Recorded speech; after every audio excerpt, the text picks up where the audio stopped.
So hey guys, welcome again to my new channel. सबसे पहले verify कर ले कि आप लोग सही चैनल पर वीडियो देख रहे हैं। मेरे रियल चैनल गोड ओताकू, जिसमें अब बीटीएच की सारी वीडियोस आएंगी, उसमें इस वक्त अभी सिर्फ एक ही वीडियो है। तो अगर आप ऐसे कोई भी चैनल जिसमें एक से ज्यादा वीडियो है इस वीडियो को देख रहे हैं तो तुरंत से उस चैनल को अनफॉलो करके रियल चैनल पे आ जाना। पिछले एपिसोड में हमने देखा था शियोयन ये सिटी में आ गया था जहाँ पर वो ये फैमिली को ब्लैक फायर सेक्ट से बचाया था। फिर उसके बाद ये फैमिली के फर्स्ट एल्डर शियोयन को एंशिएंट अल्टर में ले जा रहे थे। अब आगे तो ये एपिसोड स्टार्ट होती है और हमें माउंटेन्स का एक खूबसूरत नजारा दिखाया जाता है। ये जगह जो हम अभी देख रहे हैं इसको गूक लैंड कहा जाता है। सूनर इस जगह अपनी कल्टीवेशन कर रही थी, तभी सूनर का सीक्रेट एजेंट यानी कि मिस्टर यिंग सूनर को बताते हैं कि उन्होंने शियोयन को लोकेट कर लिया है और इस वक्त वो ये सिटी में है। पर इस वक्त वहाँ की कंडीशन थोड़ी सी खराब है क्योंकि यंग मास्टर शियोयन ने आइस रिवर वैली के कुछ लोगों को मार दिया है और इससे आइस रिवर वैली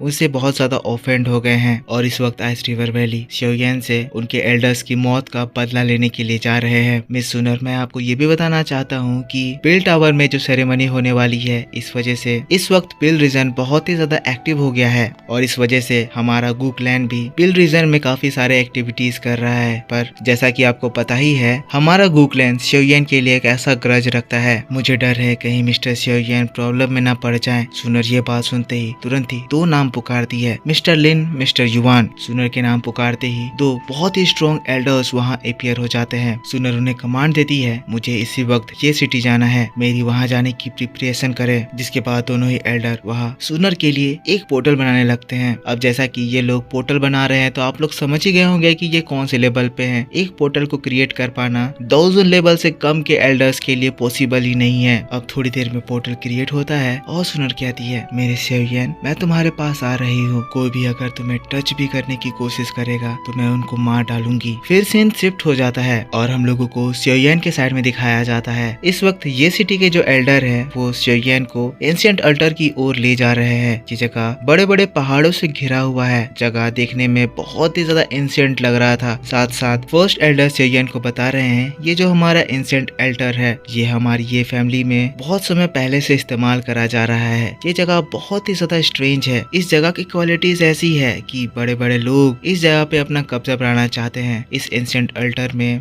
दिन के समय जो भी रोशनी आती है उसको हमारे यहाँ के टावर अपने अंदर कलेक्ट करके होल्ड कर सकते हैं। एंशिएंट अल्टर में एक होल है जो कि उसको एक अंडरग्राउंड जगह से जोड़ता है जहाँ से इस एंशिएंट अल्टर में टाइम टू टाइम बहुत सारे फायर सीड्स आते हैं और जैसे ही ये फायर सीड एंशिएंट अल्टर में मौजूद सनलाइट से टकराते हैं वैसे ही ये एक स्ट्रॉन्ग सन फ्लेम में कन्वर्ट हो जाते हैं। पर मिस्टर शियोयन, मुझे ये बताते हुए बहुत ही ज्यादा दुख हो रहा है कि इस वक्त हमारा ये एंशिएंट अल्टर का खासियत फेड हो गया है। पहले के दिनों में जो फायर सीड रेगुलर बेसिस में एंशिएंट अल्टर में अपियर होते रहती थी अब उसका अपीयरेंस बहुत ज्यादा रेयर हो गया है। जिसके बाद वो लोग रुकते हैं और फिर एल्डर कहता है शियोयन, अब हम लोग हमारे एंशिएंट अल्टर में पहुंच चुके हैं। आपके सामने हमारे ये फैमिली की सबसे बड़ी धरोहर द सीक्रेट एंशिएंट अल्टर है और उसी के साथ हम लोगों को उस खूबसूरत एंशिएंट अल्टर का नजारा दिखाया जाता है। एंशिएंट अल्टर सनलाइट की रोशनी से चमक रहा था। टावर्स सनलाइट को अपने अंदर होल्ड कर रहे थे जिसकी वजह से उनके अंदर स्ट्रॉन्ग एनर्जी उभर रही थी। शियोयन, लिटिल फेरी डॉक्टर और तियानहाओ जुनजी उस एंशिएंट अल्टर में कदम रखते हैं और जब शियोयन ये नजारा देखता है ये नजारा देखकर शियोयन बहुत ज्यादा खुश हो जाता है। शियोयन ने जैसा एक्सपेक्ट करा था ये जगह बिल्कुल वैसी है। शियोयन कह रहा है इस जगह में वाकई में हॉटेस्ट और प्यूरेस्ट फॉर्म ऑफ एनर्जी है। अब तो इस जगह को देखकर लग रहा है जैसे लिटिल फेरी डॉक्टर के वोकल पॉइजन बॉडी को कंट्रोल करने में हमारे चांसेस और 10% से बढ़ गए हैं। जिसके बाद तुरंत ही तियानहाओ जुनजी से कहता है सीनियर तियानहाओ, हम लोग जल्द से जल्द यहाँ ये प्रोसेस स्टार्ट करेंगे। मैं चाहता हूँ कि प्लीज आप और मेरा डीमन पपेट इस दौरान हम लोगों को प्रोटेक्ट करें। इस दौरान हम लोगों को कोई भी डिस्टर्ब नहीं करना चाहिए। ये प्रोसेस बहुत ही ज्यादा खतरनाक होने वाला है। तियानहाओ जुनजी कहते हैं शियोयन, तुम चिंता मत करो, जब तक मैं यहाँ पर हूँ तुम्हें डिस्टर्ब करने की कोई हिम्मत नहीं कर सकता है। कहते हुए तियानहाओ जुनजी और डीमन पपेट वहाँ से एक ऐसे एरिया में चले जाते हैं जहाँ से वो इन लोगों के ऊपर निगरानी रख सके। पर तियानहाओ जुनजी के जाने के साथ शियोयन लिटिल फेरी डॉक्टर से अपने दिल की बात शेयर करता है। कहता है क्या तुम्हें भी लग रहा है कि सीनियर तियानहाओ थोड़े से बदल गए हैं? लिटिल फेरी डॉक्टर कहती है हाँ, मुझे भी ये लग रहा है। शायद ऐसा इसीलिए लग रहा है क्योंकि वो इस वक्त उस युनसान की बॉडी में है। फिर दोस्तों यहाँ से सीन शिफ्ट हो जाता है और हम लोगों को आइस रिवर वैली के के हॉल को दिखाया जाता है। ये पूरा हॉल आइस से बना हुआ था जहाँ पर अजीब तरह की किलिंग इंटेंट फैली हुई थी।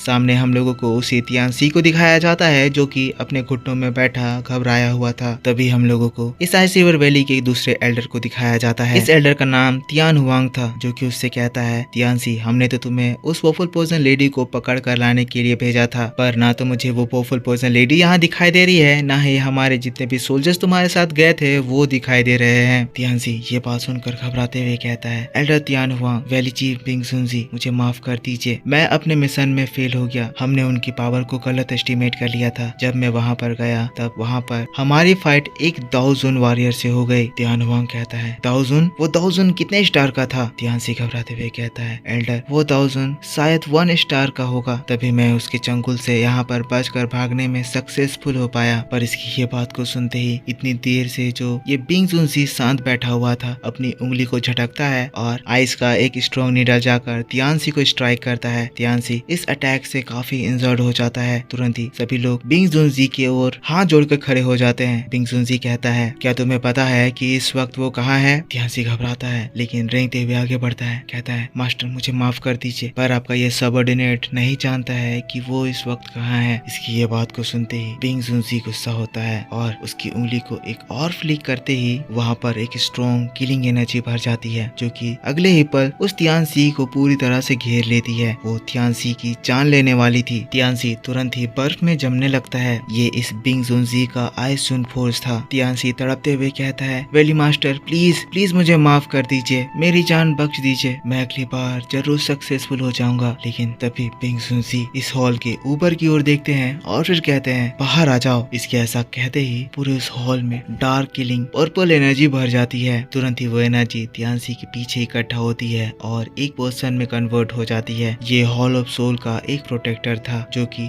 बिंग जुनसी से कहता है, आइस रिवर वैली चीफ, जैसा मैंने सुना था आप बिल्कुल वैसे ही हैं। बिंग जुनसी हॉल ऑफ सोल के पर्सन को देखकर कहते हैं, हॉल ऑफ सोल आखिर हमारे आइस रिवर वैली में क्या कर रहा है? हॉल ऑफ सोल का पर्सन कहता है, वैली चीफ मैं तो यहाँ आपकी मदद करने के लिए आया हूँ। मुझे पता है कि वो वोफुल पोइजन लेडी कहाँ पर है। मैं इस वक्त आपके पास यहाँ इसीलिए आया हूँ क्योंकि हमारा सोल पैलेस उस ग्रुप के एक पर्सन को टारगेट कर रहा है। अगर आप चाहे तो हम लोग फोर्सेस ज्वाइन कर सकते हैं। ऐसे में आपको वो वोफुल पोइजन लेडी मिल जाएगी और हमें वो लड़का। तो बिंग जुनजी बताइए आप इस बारे में क्या सोचते हैं? फिर हम लोगों को बिंग जुनजी को दिखाया जाता है जो कि बड़े ही स्टाइल में अपने थ्रोन में बैठा हुआ था। वो हॉल ऑफ सोल के उस पर्सन को घूर कर देखता है और बिंग जुनजी कैसे उसको देखते ही हॉल ऑफ सोल का वो पर्सन टेंशन में आ जाता है। पर थोड़ी देर के बाद बिंग जुनजी कहता है, हमें तो बस उस वोफुल पोइजन लेडी से मतलब है, बाकी तुम्हें जो भी चाहिए तुम रख सकते हो। बिंग जुनजी की बात को सुनकर हॉल ऑफ सोल का वो प्रोटेक्टर हंसने लगता है। कहता है, आइस रिवर वैली लॉर्ड, जैसा मैंने एक्सपेक्ट करा था आप बिल्कुल वैसे ही हैं। आपके साथ काम करके हमें बहुत ज्यादा अच्छा लगेगा। कहते हुए वो वहाँ से गायब हो जाता है। सीन यहाँ से शिफ्ट हो जाता है और हम लोगों को एंशिएंट अल्टर को दिखाया जाता है। xiaoyan और लिटिल फेरी डॉक्टर प्रोसेस को स्टार्ट करने के लिए बिल्कुल तैयार है। इससे पहले xiaoyan लिटिल फेरी डॉक्टर को समझाता है कि वो क्या करने वाला है। लिटिल फेरी डॉक्टर को कहता है, तुम्हें मेरे ऊपर भरोसा करना होगा। इस प्रोसेस के पहले स्टेज में मैं तुम्हारे बॉडी की सारे पॉइजन को निकाल कर तुम्हारे पेट के पास इकट्ठा कर दूंगा, जिसके बाद मुझे उसे मॉन्स्टर कोर से रिप्लेस करना होगा। ये चीजें करने में तुम्हें बहुत ही ज्यादा पेन महसूस होगा। लिटिल फेरी डॉक्टर क्या तुम इसके लिए तैयार हो? लिटिल फेरी डॉक्टर मुस्कुराती है, कहती है, xiaoyan मुझे तुम पर पूरा भरोसा है। अगर तुम मेरे साथ हो तो मैं सारे पेन को ओवरकम कर लूंगी। लिटिल फेरी डॉक्टर की बात को सुनकर xiaoyan को और भी ज्यादा कॉन्फिडेंस आता है और फिर वो तुरंत ही इस प्रोसेस को स्टार्ट करता है। अपने हेवनली फ्लेम को जलाता है और इसी के साथ बैटल टू द हेवेंस का ये एपिसोड इस जगह खत्म हो जाता है। तो दोस्तों इस चैनल को जरूर से सब्सक्राइब कर लेना। ध्यान से देखना कि किस चैनल पर वीडियो देख रहे हो। हमारे गॉड ओताकू चैनल पर इस वक्त सिर्फ एक ही वीडियो है। आगे की नेक्स्ट वीडियो इसी चैनल पर आएगी, तो इसको जरूर से सब्सक्राइब करके बेल आइकन ऑन कर लेना। फेक चैनल से कंफ्यूज मत होना। और इस वीडियो के डिस्क्रिप्शन में मैं व्हाट्सएप चैनल का लिंक दे रहा हूँ, उसको जाकर फॉलो कर लेना ताकि इंपॉर्टेंट इन्फॉर्मेशन मैं आपको वहाँ पर कभी भी दे सकूँ। अगर आपको ये वीडियो पसंद आया है तो इसके ऊपर एक लाइक करना, कमेंट करके बताना कि वीडियो कैसा लगा। चैनल पर पहली बार वीडियो देख रहे हो, जो कि देख ही रहे होगे, तो सब्सक्राइब करके बेल आइकन जरूर से ऑन कर लेना। मिलता हूँ मैं आपसे 2.5 घंटे में इसी चैनल पर। तब तक के लिए take care, bye bye and thanks for watching.